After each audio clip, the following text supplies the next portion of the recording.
Hey guys, SmallPharmaTalks here. Today we have an interview scheduled with Coated Like a Capsule, but before that, we want to drop off a little gift as a token of our appreciation. Let's go.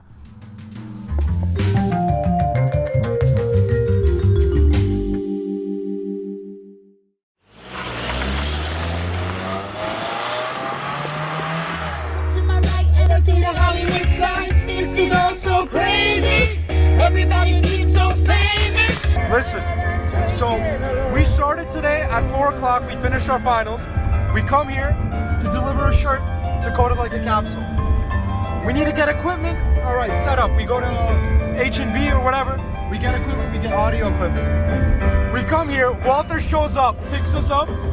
No sign of a camera whatsoever. No camera means we have to go back to Staten Island for anything to work for the rest of the day. But keep in mind, before we go to Staten Island, we got to get the shirts, which are in Brooklyn, from LIU, because that's where the office space is set up. Listen, could it be worse? Could be worse. It could be worse. Could be in prison. Still gotta do my essay. Hey guys, so we're at 7-Eleven right now. We're trying to get the batteries. Let's go see if they have it. The 7-Eleven didn't have batteries, but no worries. We found a gas station. I might have something. How much was that? $5 for this. How many is it? What? All right, so we got to get a cake for Coated, you know, to make his big day special. And we went to like 3 other places, but in Jersey there's nothing around. So we're trying to go to Walmart, see if they can customize the cake for him. But it's been a long day. Things are going good right now. Yeah. Walter, how are you feeling?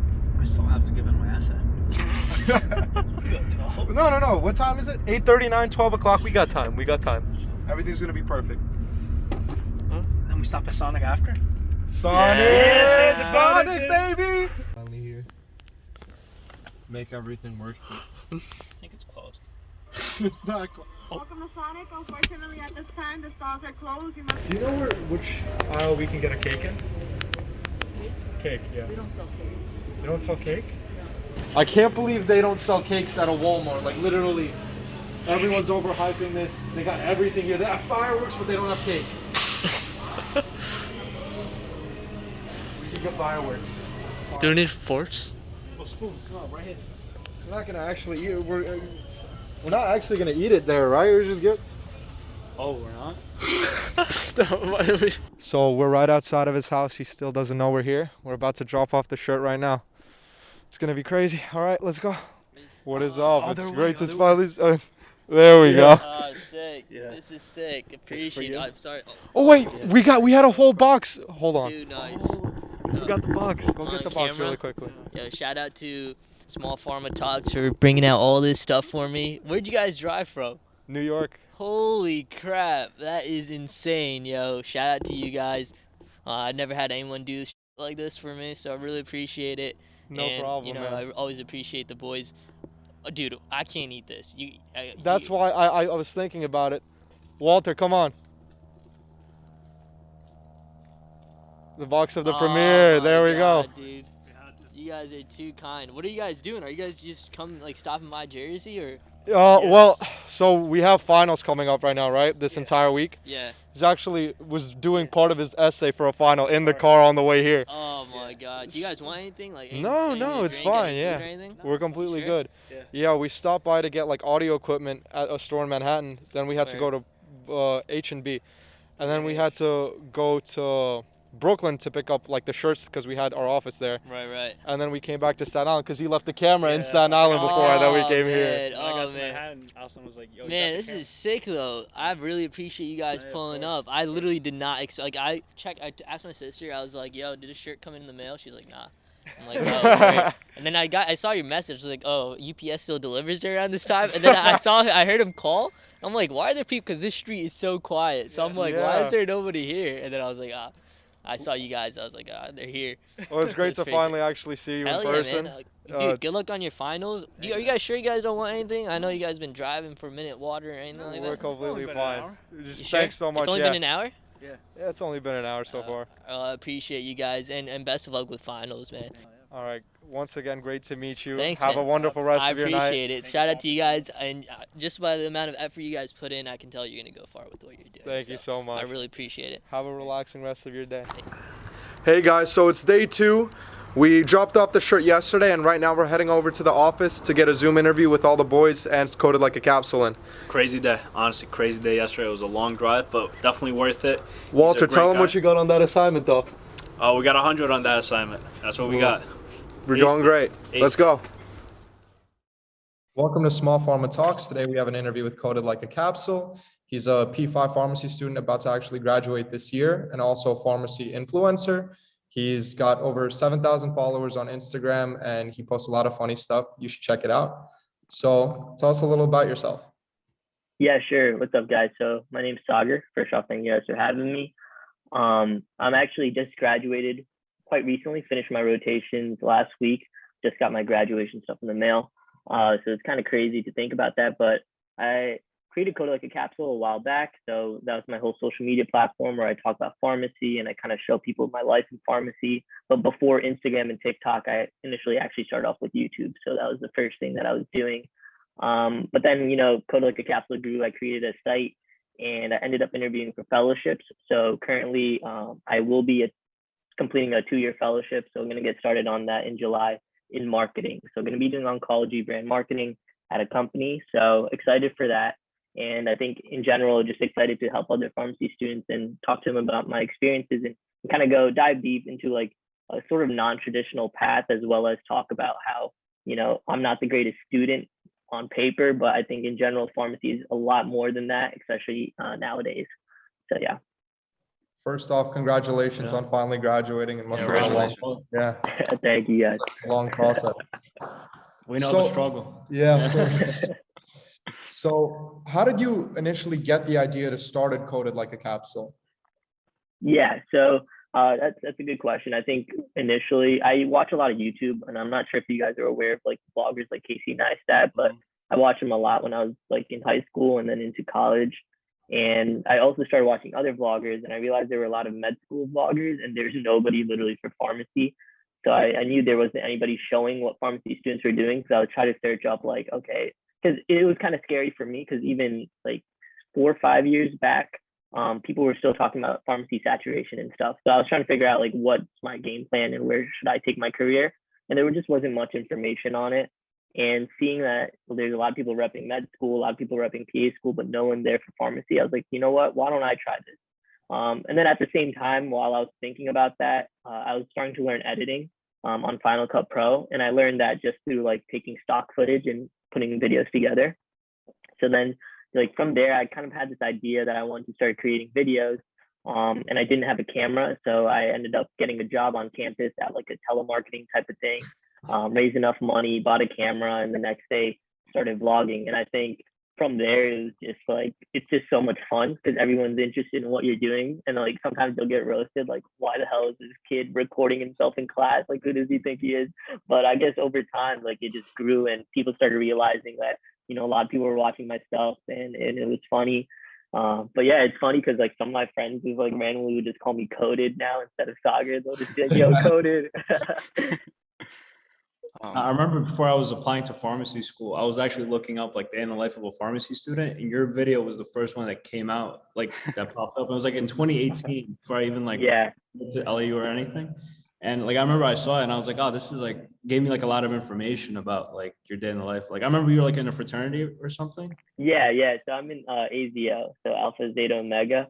But yeah, that was probably one of the best decisions I made. I actually joined my PP1. So the first year of the 6-year program, I joined the fraternity. So joining like the pharmaceutical fraternity definitely, I think, helped out with my whole entire journey in pharmacy school.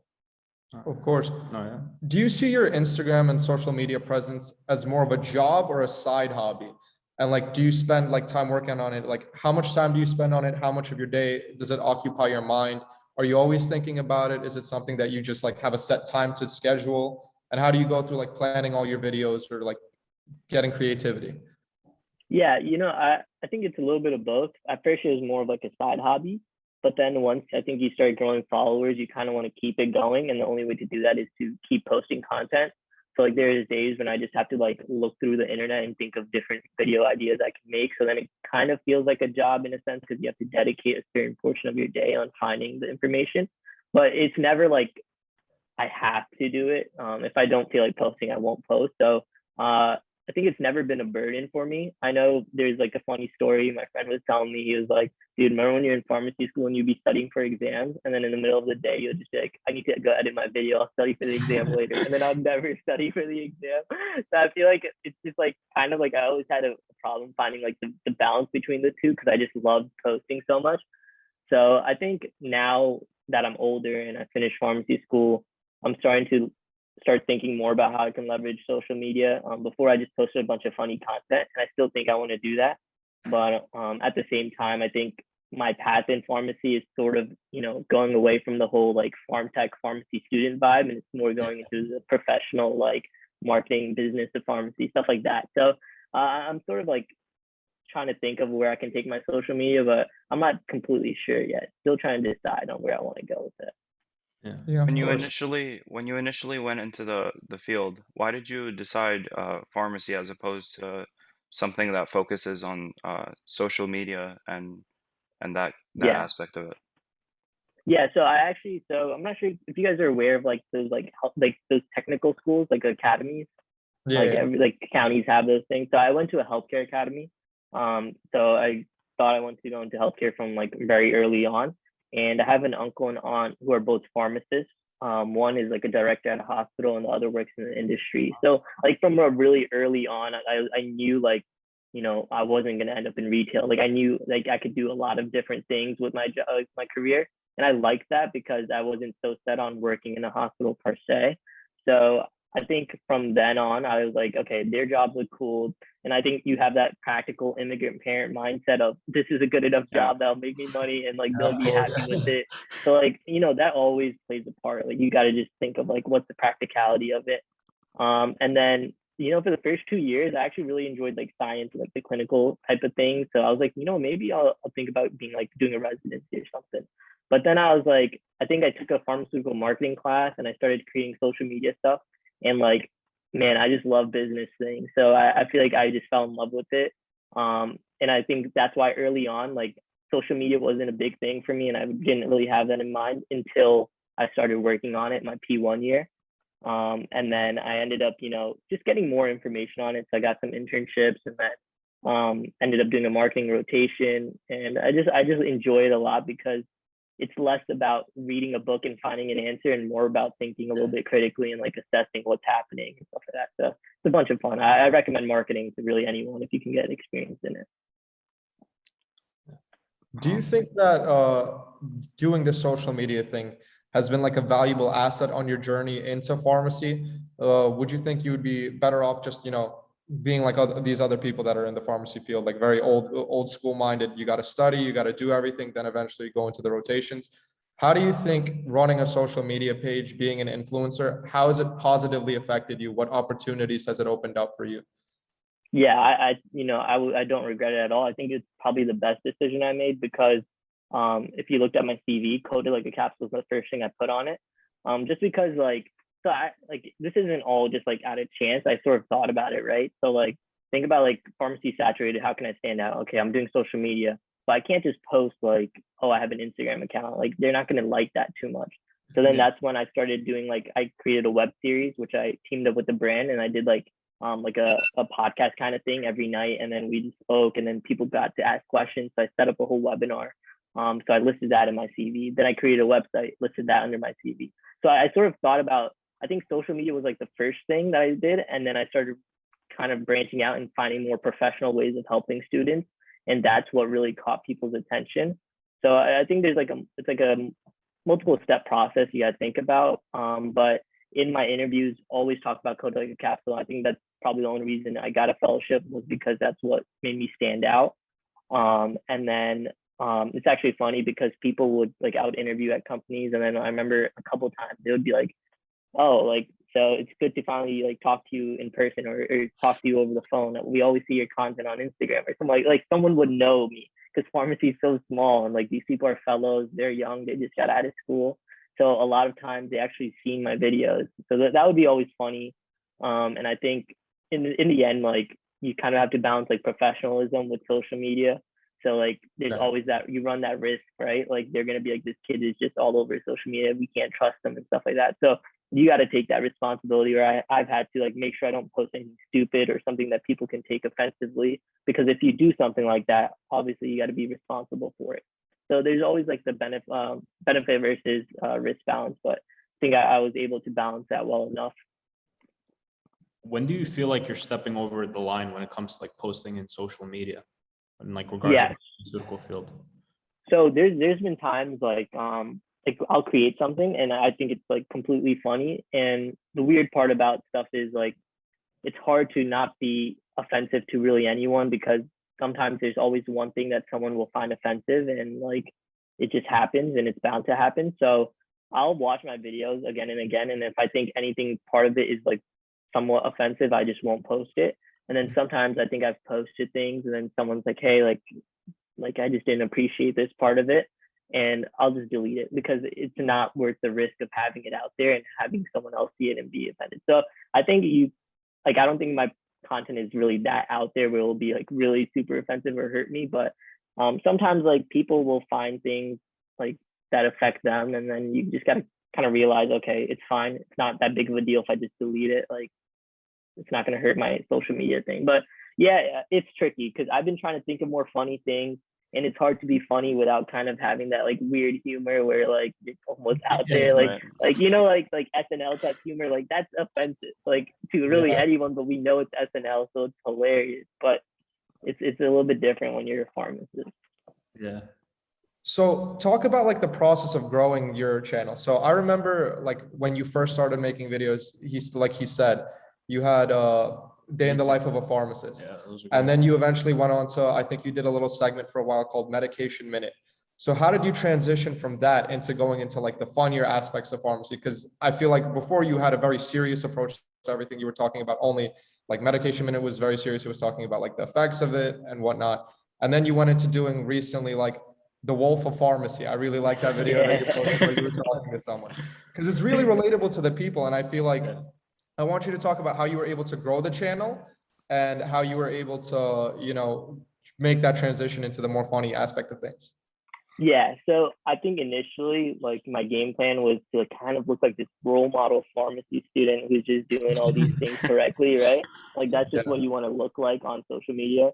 And like I would just have to did those medication minutes and try to like give like advice or like, but then you realize no one gives a crap about that. Like they go to school to learn this stuff. They're not going on Instagram to learn this stuff. Right. So I think what really changed my perspective was when TikTok became popular, and like I just was like, let me try creating something funny because I guess everyone's going viral. And then when I started realizing like people just like this funny stuff, and I can think of funny stuff like constantly because there's just so many things in pharmacy school that like are just so like sometimes you just find it like so stupid. Like I gotta make a TikTok about this. So I think once I started the reception of like people actually liking my stuff and then my account getting more followers because I was being like, it was funny and it was relatable, I think that's what pushed me to start creating more like funny, relatable content.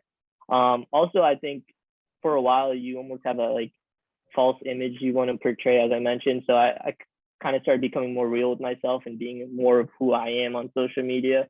And I think that's what people really enjoyed, like genuinely just me posting stupid stories or like doing like the protein chugs or like just like stuff I do on a day-to-day basis, because it's just like, okay, this guy's like normal. Like you ever see like those social media people who are like getting like like perfect meals all throughout the day, they're like studying perfectly all throughout the day? Like no, that was definitely not me. So yeah, and I feel like that also actually really helped expand your audience, because although the videos you do make are pharmacy oriented, they're relatable to someone who isn't working in a pharmacy, who even has no experience with them. Because if you see somebody that's like in a pharmacy and he's like aggravated because the line's huge, you're doing something like that, even the patients understand it.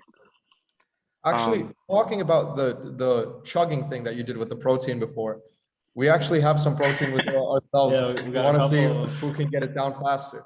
All right, let's see. What flavors do you guys have? What do you guys have? You guys got the core power? I got whey. We'll make it fair. I got my Premier Protein. Premier Protein. Kind of sponsored, but not sponsored. No, with Premier Protein, I think No, they're I drink it. Yeah. Premier Protein. I work at Rite Aid, and that's one of the Uh-huh. ones that we stock the most of as well. So that's the one They're that they're awesome. What's your favorite Yeah. flavor? I go with chocolate, but I just have vanilla right now. All right, you guys ready? All right. I'm ready. A couple of chunks. Hold on. All right, are we gonna cheers it? Now, ready? All right, Ready? 1, 2, 3. Cheers.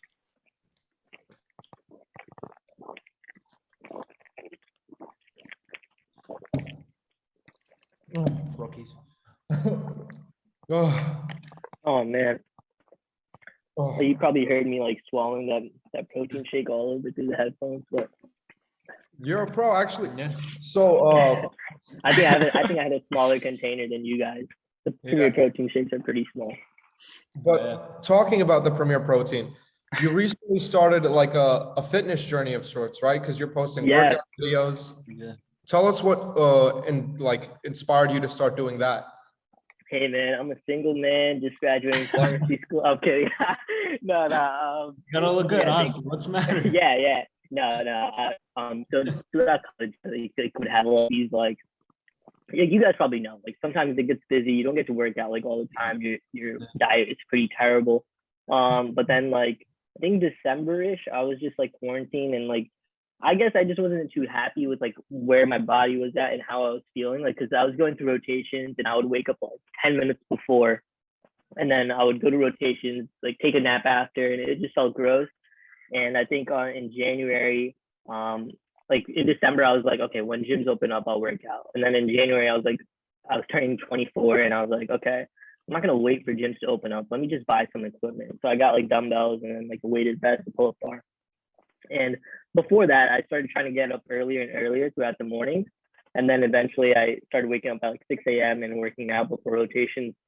And I think most of it though, like I'm not gonna lie, like it wasn't like about being healthy, it was more about looking better. And I think that was like the first motivating factor, just like being more fit. And I think once that started rolling and I started getting into like I think the other habits that started getting into like eating healthier, getting up earlier, and like how it made me almost like a better pharmacy student kind of helped because I would go into rotations. I remember I was doing my online rotation in ad promo in industry, and then we had to get online at 8:30 for morning meetings. And I would already have like 2-3 hours into the day by then, so I would always be super energetic. And they'll be like, "Damn, like how do you have all this energy?" And I'm like, "Oh yeah, like I wake up at like 5:36, so like I'm already done with like exercising and stuff." And I feel like they really enjoyed that, and like a couple people actually ended up like working out like at the same time as me because I would tell them like, "Yo, like it's so much nicer." So like a couple days a week they would do the same. So I think like everything like compiling in the end, like looking better, feeling better, being more motivating. And you know, I always like I made a joke on my Instagram. I was like, once I get like a 6-pack, I'll finally make through 10K followers because that's how Instagram works. But yeah, I think that's like kind of like the benefit, kind of add something else to my life. But yeah, working out has just been like it's awesome. Like I feel like when you look and feel better, you're just better all around. So I don't see myself stopping anytime soon. Yeah, definitely. I was actually wondering, how do your parents feel about like your presence on social media as a whole, along with the pharmacy field? Yeah, you know, I don't think they truly really quite understand it like that much. Like when I went to get a camera, actually my dad was like, "That's a waste of money. Like you're just gonna buy it and not use it." He's like, "I'm not paying for it. Just like buy it yourself."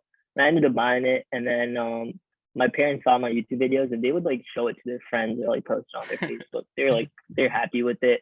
And then like you guys probably know like some of my content is more about like being Indian and like my cultural aspect of things. Yes, So yeah. like I think someone forwarded a TikTok to my mom. I was like, "This is so funny." And it was like something about enchiladas and their mom making enchiladas. And she like started laughing and she would send it to her friends. So I think they're very receptive and like they're just proud of it. I don't think they know like like I'm more bigger towards the pharmacy field per se. That's where like I focus, because I tell them like, yeah, I'm talking to students today, or like I'm speaking at this school today, and they'll just say, why? Like, why do they need to talk to you? Because they just think like they're just like, you're not like an A+ student. Why do they need to talk to you about pharmacy? But it's okay. It's just what my parents are like, but they're totally fine and very happy to support me. No, yeah, we had the kind of like the same thing because most of our parents are first generation. We're all like first generation students. So like going to school, they're very traditional with the, you know, books, studies, stuff like that. But once we started getting all the equipment and stuff, like my mom was like, "What's going on? What are you guys doing?" I was like, "Oh, like what are you guys like doing?" Like and like you know, it's something like that. Yeah. Yeah, no, it's so funny, and like I think sometimes like I got paid like $100 to like make a TikTok or something like that, and they were just like, why would they pay you money for that? And I'm like, they just don't know like how social media and everything is just like the new thing, and they're just not aware of that. No, Yeah. Do you think that being a pharmacy content creator, that it limits your capacity to make content in other fields, or do you think it's more of like a nice guideline to have some structuring to the videos that you make? Yeah, you know, I think it's a positive and a benefit. It's like there's a lot of positives to it, because I think if I went like another like fitness content, that's like a super saturated field, and like you have to like do a lot of different things to get popular on fitness. But I think pharmacy is so small and niche that like being able to start off with that helped out a lot. But there's a lot of limits to pharmacy, like how many more jokes can you make until they start sounding repetitive, right? So you have to start thinking of things like Wolf of Pharmacy or stuff like that. Like that's the tough part, like creating actual funny creative content, because it's weird because over the past 3 or 4 years, I think there's been a very sharp increase in pharmacy creators, which I think is great. I think that's fine. But then again, the content gets a little bit repetitive, and like I don't really look to just get views on things. I kind of just like, I want to make something that's genuinely funny. Like that's what I kind of take pride in, like being original, being funny. So yeah, like I don't know if you guys saw like one of my TikToks was making fun of like, you know, like those people who just dance and then they post facts on the screen, like that's their TikTok, and they just get like millions of views. And I'm like, how is they're just telling you to wash your hands to avoid COVID? Like this can't be getting a million views. But it is what it is, and like that's fine. But yeah, it is tough. I think trying to be original, trying to be really funny, it kind of gets to you, because then it's hard to think of creative content constantly. Of course. I think your first post is actually all the way back from January 3rd, 2018. So what's motivated you? Have there been any moments along the way where you're like, man, I just want to throw in the towel, I'm done with this? Or what has motivated you to like keep going? Yeah, damn, you know, I didn't even know it was January. Do you ever watch Nardwar? Do you guys watch Nardwar's interviews where like Nardwarism, yeah. Yeah, that's what it just felt like. It was like, damn. But yeah, no, I think there's been times where like, especially when school got hard, like there's times where I almost failed medchem, and like if you fail medchem, you have to stay back a year. So then at that moment, you know, you start thinking like, is it because I was doing all of this other stuff? Like, am I gonna really risk like staying back a year? And then you kind of get like that weird feeling like, damn, what am I doing? But then I think what really helped was just the opportunities that came out of it. So like just the amount of people I've been able to meet, the job opportunity. So my first internship, that's the only experience I really technically kind of had other than being a farm tech, and they loved it and they took a shot with me. So like I think that really helped. And then just like the overall fun of creating content. Like people love being on camera. It's fun creating something that people will laugh about, and then they'll like the funniest thing was just like me. I was out at bars on like a Friday night, and someone recognized me and they're like, wait, can I take a picture with you? And I'm like, I'm not even famous. Like I literally had like 2,000 followers, and I'm like, yeah, sure. I think that's just like the fun part, is like friends of friends will be like, dude, my friend knows you, my friend knows you. That like just the whole part of like having such a big audience and getting to meet so many people is probably the really cool parts. Like doing something like this is really cool, because like other than like any other day of like the week, like I'm doing normal stuff, and then being able to say like, yeah, I got to speak with pharmacy students on a podcast, that's always cool. Do you feel confident going into the pharmacy field? You said you just finished your final rotations. you feel confident going into it since it's so saturated and like there's so many, like you said earlier, there's so many content creators now doing pharmacy and Yeah, but I think like he found his niche. That's the thing that makes him Yeah. stand out to everybody else. Like if you look at any other person, Yeah. every like although the pharmacy field I feel like is very saturated, and I think according to like the US Bureau of Statistics, it's supposed to go down 3% in 20 years.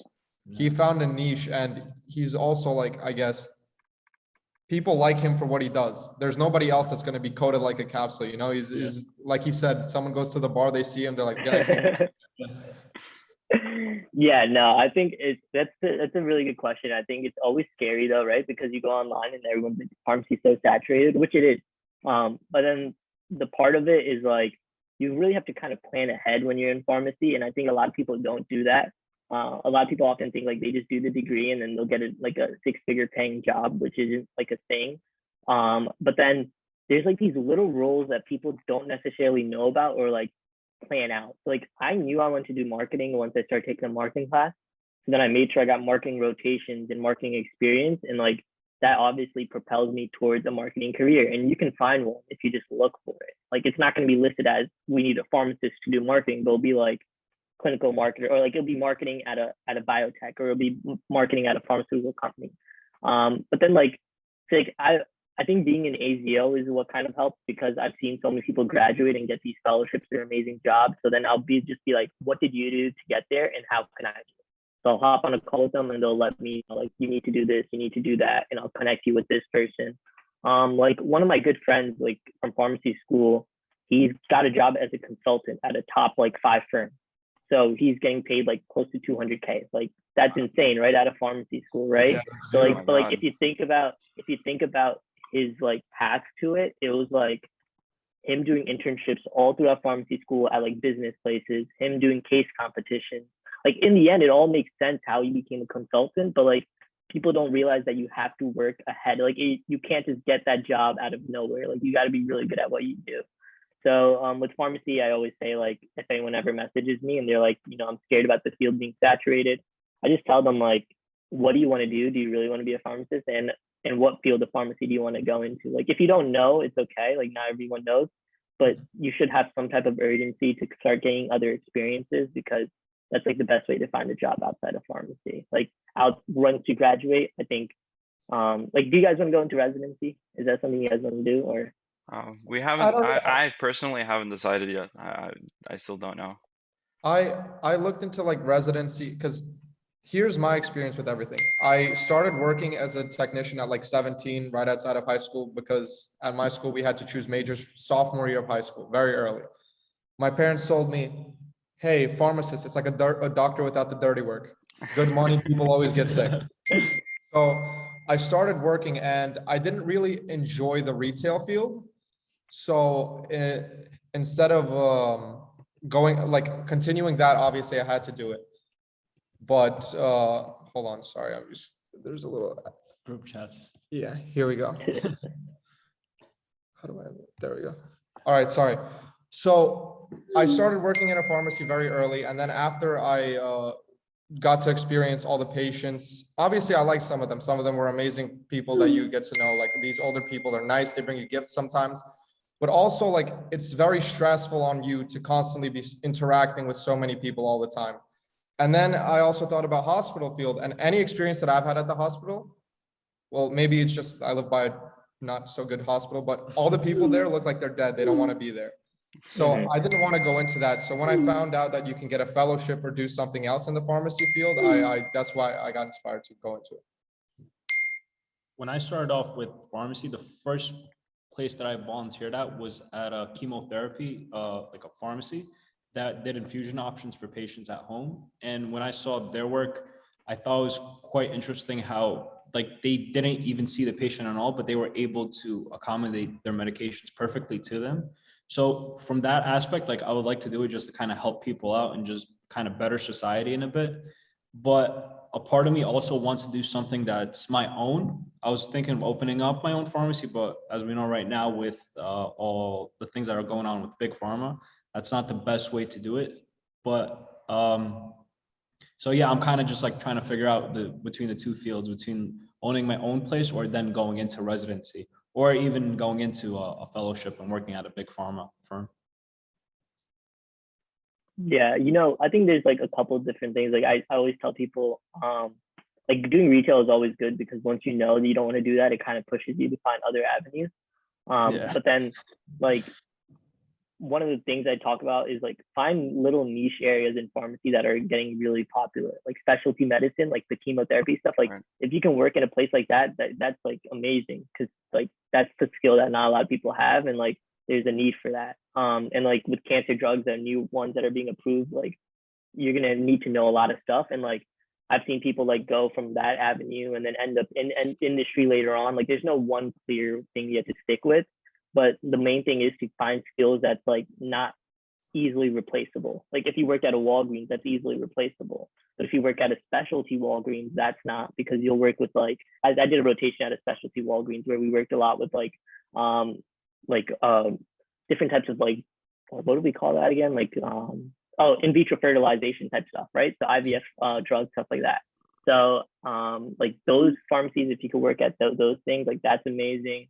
And then industry, I think it takes away from the patient aspect of things. So I just love industry a lot because of like the whole business side and like kind of being able to be like a step away from like, sometimes like I didn't enjoy my retail experience with the customers. In hospital, as you said, like it can drain the life out of you, right? Like the minute you're in a hospital, it just feels like there's death all around you. It gets kind of crazy.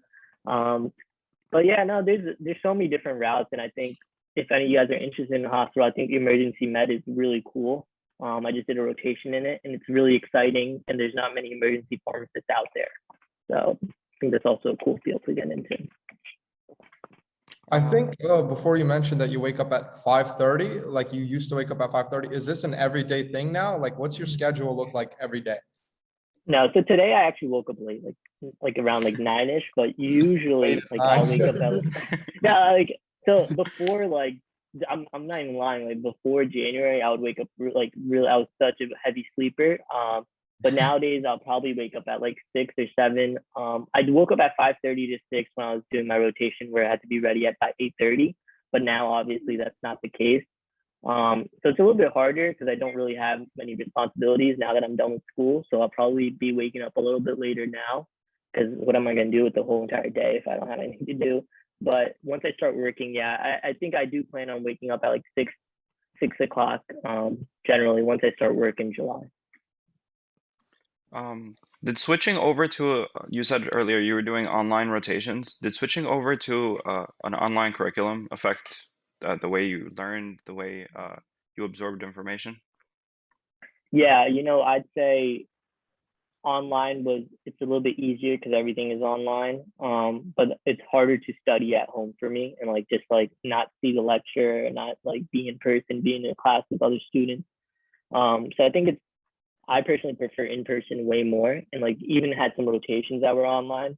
So like if you're not able to see a patient and like you're just working through patient cases, you're not gonna learn much. But like since I was able to go in person for emergency med, I feel like I was able to learn a lot because I saw everything firsthand and like was in the moment and got to learn like in person. So I think there's a huge like gap in learning when it is online. Like I don't like it. I know some people might appreciate it more because they get to sit at home, but I just think I didn't learn as much being at home. If I was in person, I think I would have learned a little bit more. Right, I agree with that. Like this semester, the pharmacy students were all online, and like I hope next semester we're in person. Just I need to be there to actually absorb the information. I feel like being in a learning environment also helps, because you don't get distracted as easily. Like I would just procrastinate at home. So. Do you guys don't know yet if you're going back? I know Rutgers said yeah, as long as you get the vaccine. Yeah, so Yeah, that's what I think we're supposed to be coming back. Our school's also offering the vaccines to all the kids. They're trying to get everybody in. But also, like, one of the things with our school, they cut a lot of funding during COVID because obviously the school's making less money. A lot of TAs, a lot of the labs that we were supposed to have where, you're actually supposed to get hands-on experience, completely gone. Thank God we had the option of like coming in, like it's what do they call integrated? Like it's both Hybrid. remote hybrid learning. Yeah, hybrid. Yeah. Either come in or stay home. So most people chose to stay home, obviously, because that's the easier path. You get to work more hours. But we're actually in here now, I think, like at least 6 days a week, because we also have, we set up office here. Yeah, we were able to get an office from the school approved, so that was pretty cool. Oh, that's awesome. Yeah, that's sick. You guys got your own office. Yeah. Now, what is it for one of my orgo classes? The first part of the semester was I stayed at home, and then I wasn't doing so well. So I started going in person, and for like the last 3 weeks, I learned orgo like I know more of it now than I did from like the past whole year. Going in person, it's like looking at the teacher and just being there. It's the same thing. Just being in person just makes you like want to focus more. Like because like you don't want to disrespect the teacher. Like if they're looking at you, you don't want to be on your phone or something stupid. So I have a hilarious story with orgo. Like I struggled with that too, and I remember like I was in like we took an exam and like the exam got graded, and we were in like the cafeteria or like the dining hall, and I checked my grade and I'm like, yo, what? I got a 24 on an exam. And I'm like, I was looking at my phone like, yo, this can't be true. My friend was like, what'd you get? I was like, a 24, and she's like, damn, really? Like, how did that even happen? I'm like, I don't know. And then she like looks at my other friend and she's like, how did you get a 24? And my friend's like, I don't know. And then she checks her grade and she's like, wait, I got a 19. So we're just like, I was dying. I was laughing so hard. I was like, damn, I thought I did that. But yeah, I think that's probably the lowest grade I've ever gotten on an exam. Mine's a 10. Yeah, at the beginning of the semester, I was literally like, I turned on the Zoom, and I was working 50 hours a week at the pharmacy just because obviously I wanted to make money. I was like, oh, opportunity. I was cooking eggs in the morning while listening to the Zoom, doing something else. Then eventually, like 4 quizzes in, I'm like, okay, maybe we need to go in.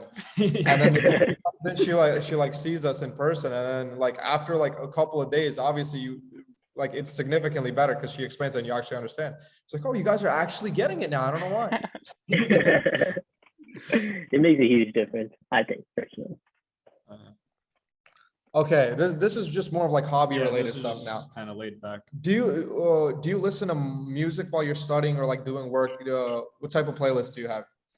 Yeah, so I think when I'm working, I don't listen to music with lyrics. So that's the one thing I don't do. But I usually listen to like soundtracks. So Interstellar soundtrack, Facebook soundtrack, just like those like movie themes or like any lo-fi beats if I'm chilling. But generally, I think when I'm really studying seriously, I don't listen to music. So I actually had I don't have them on me right now, but I had these like like gun range headphones, like when you shoot a gun.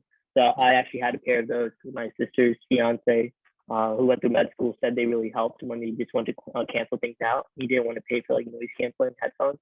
So I would just get those and put them on and like just have silence and then just study.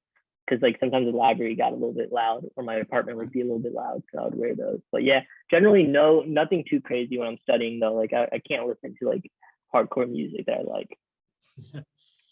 Can I ask, how do you study? Do you make like note cards or do you just like textbook and notes? How do you study? Yeah, so the way most of our classes work was a teacher would have a PowerPoint and they would lecture off the PowerPoint. And then, so me and my 3 best friends for pharmacy school, we would alternate each slide, typing underneath the notes section what the teacher said. So then we would all just have the whole lecture and then we would have the notes underneath with important points. And then the way I would study was you would like open up the PowerPoint, look at the notes, and then I would write like hard concepts down and like write out like what I didn't understand. And then just like make like a brief outline of the notes, like a very brief, like it won't be like very detailed at all, but just anything that's difficult. So then I would just keep going through the PowerPoint and the notes. And then usually like when we're studying with our friends, we would ask each other questions. And that was just like how we got through the material. I think it's almost like a skill once you like have the PowerPoint and the notes, you know what the teacher is going to ask about, or like you have a clue of like what's important and what's not. So once you do that, you kind of just get through every pharmacotherapy class. But with medchem, I had to use flashcards because that's mostly the way people study for medchem. So medchem just created flashcards and learned through that. Okay. So this might be a personal question. What's like, because we're going into pharmacy school next year and we're a little like nervous about the classes. What would you say is the hardest class that you took? And like, how would you prepare for that class if you had the opportunity? So for me in pharmacy school, probably medchem. That's just because of Rutgers. Rutgers medchem is specifically very difficult or known to be very difficult because of the fact that there's no curve in medchem at Rutgers. And like that's like every year, maybe like 5 to 10 students fail medchem and then have to stay back a year. So, like that's just a known thing. So you don't want that to happen.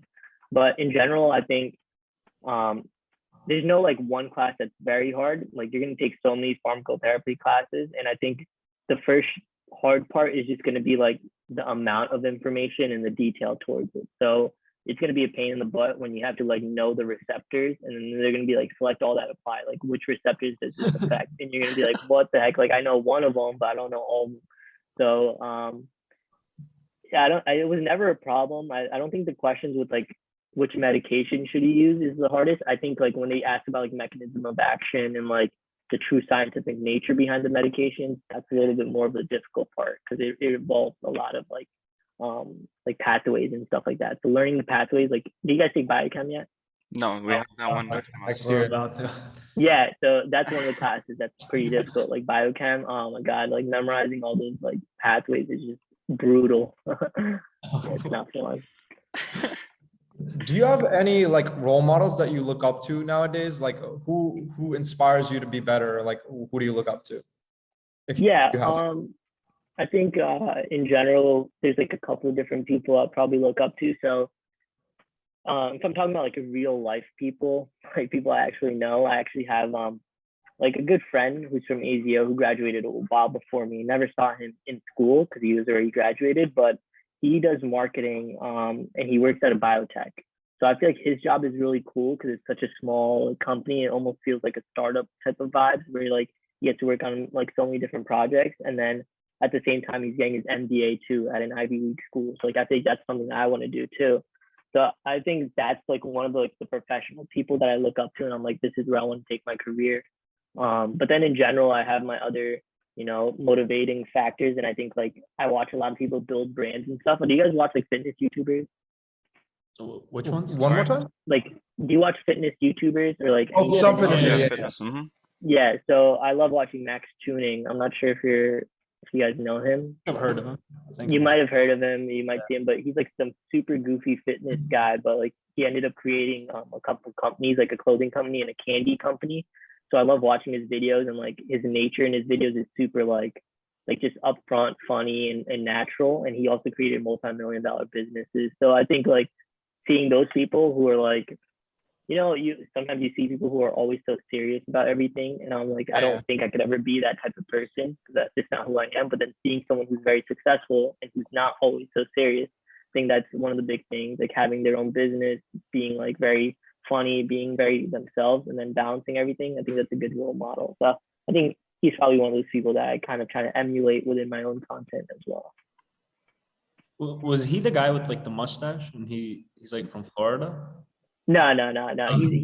He's just some regular guy. He looks like some guy you'll find in the street. He's not like super buff or anything. I was thinking of somebody else. So I want to end things off with like one last question. Where do you see yourself in 5 years down the line within the pharmacy field, within your professional development? Where do you see yourself? Yeah, 5 years down the line. So I think by then I'll be done with my marketing fellowship, hopefully have like some type of higher level position, maybe like a director or like an associate director position. But I was actually thinking about this. I think I'm happy I'm going into the oncology space because I feel like that's like the space that's growing, and it's really important for the patients right now to get something like that. Like when I tell people I'm going into marketing, they almost think of it like I'm trying to just like sell the drug to like patients, and that's not really how it works with oncology drugs. It's more of like marketing it with the healthcare providers and talking to them about like where, like how you can like trying to get it out there to like such a small amount of people that are going to be able to use the medication. So it's a lot more of logistics and working with like healthcare providers than patients themselves with these specific like drugs that are used for oncology. But I think later on, I want to start kind of thinking about how I can take marketing skills into bigger spaces like healthcare tech, like health tech and stuff like that. So I think I'm really interested in like how healthcare is going to move forward. I also think like companies like Microsoft and Apple, and they're all getting their hands in the whole healthcare field, as you saw with Amazon. So I think it would be really cool to work for like a tech company as well if they needed it, like someone who's good at marketing, someone who knows healthcare. So yeah, I don't think I have a clear plan of where I want to be, but I still want to be in the business realm of healthcare because I feel like that's like the perfect balance of like business and helping people and like moving the world forward. But just being more on a scale of like monumental changes rather than just medications all the time, kind of be like the different like I feel like what is that? There's like a company I was interviewing for, and they create tech for like people with dementia or Alzheimer's. So like I feel like that's really cool as well, right? Like something that no one's ever heard of, like novel things. So yeah, hopefully something somewhere around there. Are you gonna keep Coated Like a Capsule going, or are you gonna slow down a little bit? I feel like if right now it's slowed down a little bit. I don't think I'm gonna ever like just disregard it, but I think it's gonna take more of a different path. Because I do want to start vlogging again about my life and just what I'm up to. Because I'm trying to learn about different things. I'm not sure if you're aware. Like I'm trying to learn about like different ways I can gain like financial freedom. So like think about like crypto, thinking about like investments and stuff like that. So I don't think I'll ever change the username Coated Like a Capsule. But then like once I start making content about other stuff, I'm probably gonna have to go by like Sagar because Coated Like a Capsule doesn't make sense for different stuff like that. But yeah, I'll have to see. I think my content is gonna change up. It might be more of like what it's like to work a 9 to 5 and like the general stuff you go through working a 9 to 5 rather than being a pharmacy tech because I'm not a pharmacy tech anymore. But yeah, no, I don't think I'm ever getting rid of Coated Like a Capsule. I think it just means too much to me. Yeah. Thank you so much for your time. Very inspirational, very informative Thank you. talk today. Thank you Yeah, so sure, much. no problem, guys. Thank you guys for having me. And best of luck to you guys for going into pharmacy school. And you know, if you ever have any questions about what to do, let me know. All right. Thank you so much. Have a good one, man. Take care. Take care, guys.